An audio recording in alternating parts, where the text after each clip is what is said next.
मी मनीषा तुम्हा सर्वांचे मनापासून स्वागत करते। आज आपण इथे बघणार आहोत ब्लाऊजला लागणारे गळ्यांचे आकार परफेक्ट कसे द्यावे लागतात। एकदम अशी सोपी पद्धत समजून सांगते। हा मी इथे पेपर घेतलेला आहे। आता घडी करून घेते। बंद बाजू माझ्या बाजूला आहे। आता मापाचं ब्लाऊज घ्या, तुमची कोणतीही साईज असू द्यात लक्षात ठेवायचं नेहमी। आता ब्लाऊजची तयार उंची अधिक 1 इंच आपल्याला इथे घ्यावं लागतं, ते लक्षात ठेवायचं आहे। शोल्डर आहे असं व्यवस्थित असं ठेवून घ्या। आता उंची मोजून घ्यायची आपली किती आहे, 13 तयार आहे। 1 इंच वाढून घ्यायचं। मापे टाकताना तुम्हाला ही पद्धत वापरावी लागणार आहे। उंची अधिक 1 इंच मार्किंग करून घ्यायचं।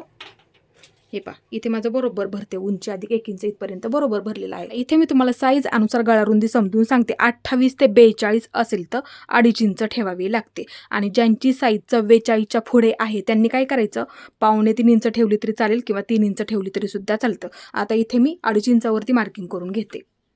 तुमच्या साईज अनुसार तुम्ही असं गळा रुंदीचं मार्किंग करून घ्यायचं आहे। हे झालं आता परफेक्ट। आता काय करायचं, गळा मोजून घ्यायचा। आता इथे तुम्हाला आपल्या ब्लाऊजची तयार गळा पट्टी बघायची किती आहे, म्हणजे एवढी मोजून घ्या। आता इथे बघू शकता माझी 4.5 इंच तयार आहे। आता जर तुम्हाला ह्याच्यामध्ये 4 इंच ठेवायची किंवा 3.5 ठेवायची किंवा 3 इंच ठेवायची, आवडीनुसार सुद्धा तुम्ही ह्याच्यामध्ये ठेवू शकता, ते लक्षात ठेवायचं आहे। आता समजा मला इथे 3 इंच तयार ठेवायची, पण त्याच्यामध्ये 1 इंच वाढून घ्यावं लागतं। जरी तुम्हाला समजा 3.5 ठेवायची तरी सुद्धा 1 इंच वाढून घ्यावं लागतं। म्हणजे तयार गळा पट्टी एवढी, त्याच्यामध्ये 1 इंच, ते शिलाई मार्जिंगसाठी आपल्याला 1 इंच पकडावं लागतं। इथे वरच्या बाजूला अर्धा इंच लागतं, इथे खाली सुद्धा अर्धा इंच लागतं, लक्षात ठेवायचं नेहमी। त्यासाठी तयार गळा पट्टी किती आहे ते बघा, तुम्हाला किती ठेवायचे आहेत ते बघा, त्याच्यामध्ये 1 इंच वाढवून घ्यावं लागतं। आता समजा मला इथे 3.5 इंच तयार ठेवायची, मग मी काय करणार, सर्वात आधी तयार मला जेवढी ठेवायची आहे तेवढं मार्किंग करून घेणार। मी इथे मार्किंग करून झालं आणि त्याच्यामध्ये शिलाई मार्जिन 1 इंच पकडणार, फक्त समजून सांगते।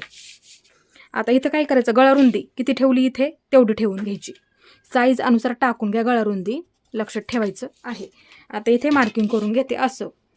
हे पहा आता ह्या सुद्धा बाजूला एक मी अशी लाईन ओढून घेते। ही झाली आपली परफेक्ट गळा रुंदी।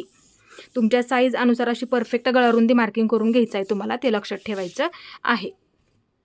आता इथे सर्वात आधी मटका गळा आकार देऊन घेते। हे पहा इथून सुरुवात करायची, वाटलं तर 1 इंच मार्किंग करून घ्या। इथे 1 इंच, हे पहा बरोबर भरतं 1 इंच इथे मार्किंग करून घ्यायचं। असं म्हणजे काय होतं, आकार द्यायला सोपं जातं आणि ते शोल्डर जोडण्यामध्ये आपल्या इथे लागतं ना, जास्त असं जवळ सुद्धा नसतं घ्यायचं, ते लक्षात ठेवा। थोडंसं अंतर ठेवा, त्यासाठी इथे ना 1 इंच मार्किंग करून घ्या, लक्षात ठेवायचं नेहमी। मग तिथून असं सुरुवात करायचं मार्किंग करून घ्यायला। हे पहा अशा पद्धतीने इथून थोडं थोडं, हे पहा थोडं थोडं असं मार्किंग करून घ्यायचं, थोडंसं बाहेरच्या बाजूला घ्यायचं असा। हे पहा अशा पद्धतीने थोडासा असा मोठा आकार देऊन घ्या, हे पहा अशा पद्धतीने। आता मग काय करायचं, ह्याच्यावरती असं थोडं थोडं मार्किंग करून घ्यायचं, म्हणजे काय होतं आपला इथे आकार बरोबर आहे का असं बघता येतं, किंवा ह्या बाजूने असं देऊन घ्यायचं, सोपं आहे। हे पहा आणि असं बघून घ्यायचं आपल्या इथे आकार बरोबर असा गोलमध्ये आलेला आहे का, म्हणजे मटका गळा हे पहा अशा पद्धतीने देऊन घ्या। इथे सुद्धा खालच्या बाजूला बरोबर आहे का असं बघून घ्यायचं, पण इथून आतमध्ये थोडंसं घेऊ शकता, अर्धा इंच आतमध्ये घ्यायचं। हे पहा अशा पद्धतीने किती भरते ते दाखवते, बरोबर परफेक्ट अर्धा इंच माझं भरलेलं आहे, ते लक्षात ठेवा। मग थोडंसं अर्धा इंच ते मार्किंग करून घ्यायचं, मग त्याच्यावरून असा थोडं थोडं मार्किंग करून घ्यायचं। म्हणजे थोडं थोडं मार्किंग केलं ना, म्हणजे काय होतं आपला इथे आकार बरोबर आलेला आहे का असं आपल्याला बघता येतं। हे अशा पद्धतीने आता हे आपल्याला इथे असं कट करून घ्यायचं आहे, बघू शकता व्यवस्थित झालं। तुम्ही सुद्धा ही पद्धत नक्की वापरत जा। आता हे आपल्याला इथे कट करून घ्यायचं आहे। आता इथून ह्या बाजूला तुम्ही 1.25 इंच सुद्धा ठेवू शकता, तुम्हाला जास्त रुंद आवडत असेल तर 1.5 इंच ठेवा, नसेल जास्त रुंद आवडत तर मग 1 इंच ठेवू शकता, म्हणजे इथं येईल तुमचं। मग त्या पद्धतीने तुम्ही ते आकार अशा पद्धतीने इकडच्या मार्किंगवरून असा घेऊ शकता, ते लक्षात ठेवायचं आहे। आवडीनुसार सुद्धा तुम्ही ह्याच्यामध्ये ठेवू शकता, 1.5 इंच ठेवा, 1.25 इंच ठेवा, इथून घ्यायचं ह्या बाजूला, आवडीनुसार सुद्धा तुम्ही ह्याच्यामध्ये ठेवू शकता।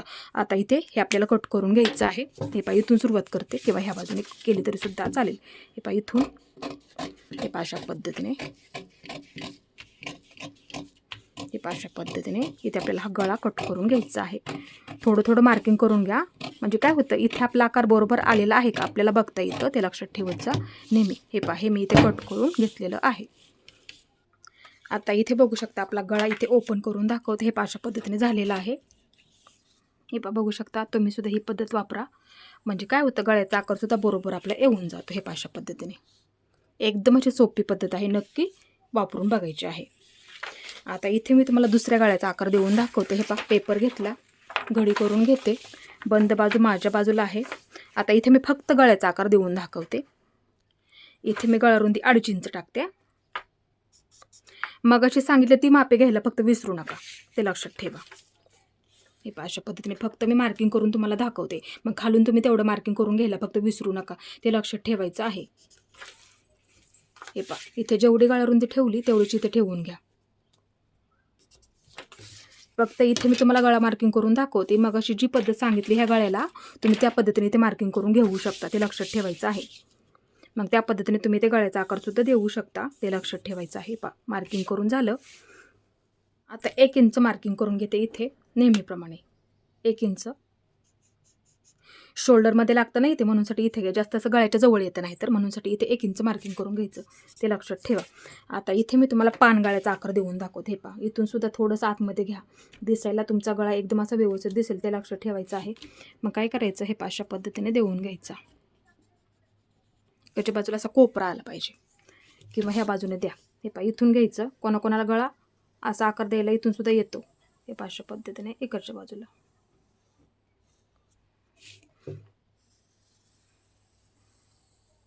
हे पहा अशा पद्धतीने.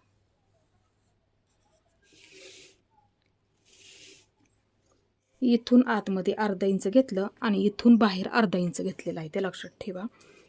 म्हणजे आकार द्यायला सुद्धा सोपं जातं. आता जर आणखीन तुम्हाला रुंद ह्या बाजूला पाहिजे असेल तर मग काय करायचं, तुम्ही पाऊण इंच घेऊ शकता ह्या बाजूला. थोडंसं आणखीन रुंद आवडत असेल तर मग काय करायचं, हे पहा इथून बरोबर घ्यायचं अर्धा इंच, मग अशी सांगितलं त्या पद्धतीने. मग असं थोडं थोडं मार्किंग करून घ्यायचं. हे पहा अशा पद्धती इकडून येणार, मग परत इकडून घ्यायचं ह्याच्यावरून असं. आणखीन रुंद आवडत असले तर त्या पद्धतीने तुम्ही ते करू शकता. हे पहा इथं फक्त असं टोक आलं पाहिजे, ते लक्षात ठेवायचं आहे. मग नंतर ह्याच्यावरून असा आकार तुम्हाला इथे द्यायचा आहे. पहा ह्या पद्धतीने ह्या बाजूला येणार अशा पद्धतीने. आता हे मी तुम्हाला इथे कट करून दाखवते. रुंदसुद्धा आकार दिसायला छान दिसतो, ते लक्षात ठेवायचं आहे. पहा असं कट करून घ्यायचं.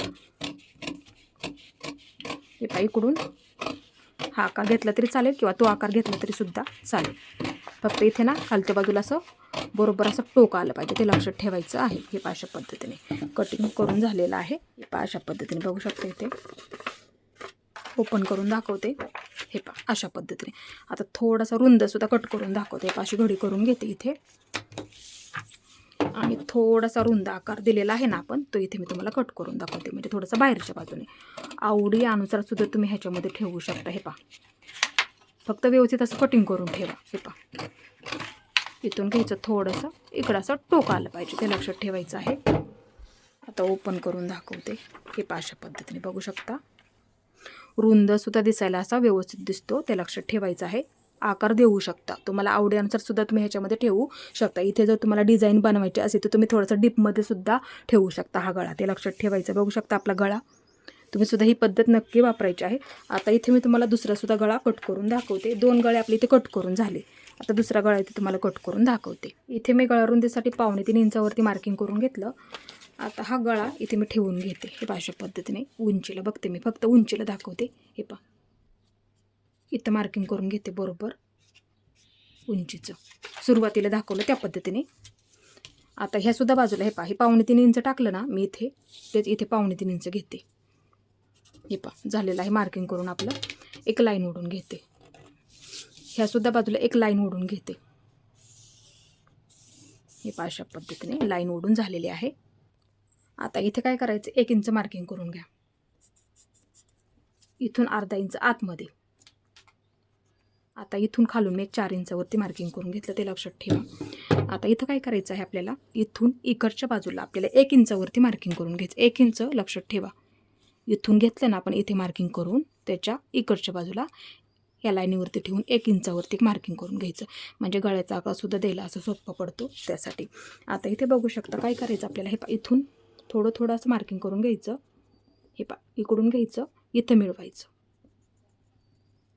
हे पहा आणि ह्या बाजूने परत हे पहा इकडं थोडं असं मार्किंग करत घ्यायचं. हे पहा अशा पद्धतीने. किंवा तुम्ही इथे पट्टीचा सुद्धा वापर करू शकता इथे हे मार्किंग करण्यासाठी. इथं घ्यायचं असं बरोबर मध्यावरून, परत इकडच्या बाजूने अशा पद्धतीने इथे आकार देऊन घ्या. हे पहा इकडच्या बाजूला असं. हे पहा अशा पद्धतीने आकार इथं घ्यायचा, इथून मध्य करून इथे घ्यायचा. बरोबर आलं इथं असं टोक आलं तरी सुद्धा चालेल थोडंसं. मग इकडून हा आकार घेऊन हे पहा अशा पद्धतीने ह्या बाजूला घ्यायचं इथपर्यंत. म्हणजे काय होतं, हा आकारसुद्धा बरोबर येतो इथपर्यंत आला. इथून मध्य करून घेतला बरोबर इथपर्यंत. हे इथून हे अशा पद्धतीने. आकारसुद्धा बरोबर आहे का असं बघता येईल तुम्हाला, ते लक्षात ठेवायचं आहे. आता हे आपल्याला इथे कट करून घ्यायचं आहे. इथून सुरुवात करा, इकडच्या बाजूला टोक आलं पाहिजे बरोबर. परत हा आकार इकडून थोडासा बाहेरच्या बाजूला आला तर दिसायला व्यवस्थित दिसेल, लक्षात ठेवा. परत हा आकार थोडासा आतमध्ये येऊ द्यात. तुम्ही लटकन जर बनवले ना, दिसायला आणखीन तो गळा व्यवस्थित दिसतो, ते लक्षात ठेवा. इथून वरचा आकार हे अशा पद्धतीने. आता ओपन करून दाखवते. हे अशा पद्धतीने तुमचा गळा होणार आहे. म्हणजे इकडच्या बाजूला थोडासा असं रुंद, ते लक्षात ठेवा. इथून थोडासा आतमध्ये, ते लक्षात ठेवा. इथून थोडंसं अशा पद्धतीने येऊन जाणार. म्हणजे इथे सुद्धा आपलं टोक आलं पाहिजे, इथे सुद्धा आपलं इथे दोन्हीसुद्धा बाजूने इथे सुद्धा टोक आलं पाहिजे. म्हणजे आणखीन गळासुद्धा दिसायला व्यवस्थित दिसेल. बघू शकता हे अशा पद्धतीने. आणि इथून थोडंसं आतमध्ये येऊ द्यात. म्हणजे लटकन वाढ जर तुम्ही बांधल्या ना, दिसायला आणखीन गळा तुमचा सुंदर दिसणार आहे. त्यासाठी एकदम अशी सोपी पद्धत आहे. मार्किंग फक्त व्यवस्थित करून घ्यायचं आणि अशा पद्धतीने तुम्ही नक्की गळ्याचा आकार देऊन बघा. आज मी तुम्हाला एकदम अशी सोपी पद्धत समजून सांगितली. तुम्ही सुद्धा ही पद्धत नक्की वापरायची आहे. आणि माझा आजचा व्हिडिओ तुम्ही पूर्ण पाहिल्याबद्दल मनापासून तुमचे सर्वांचे धन्यवाद.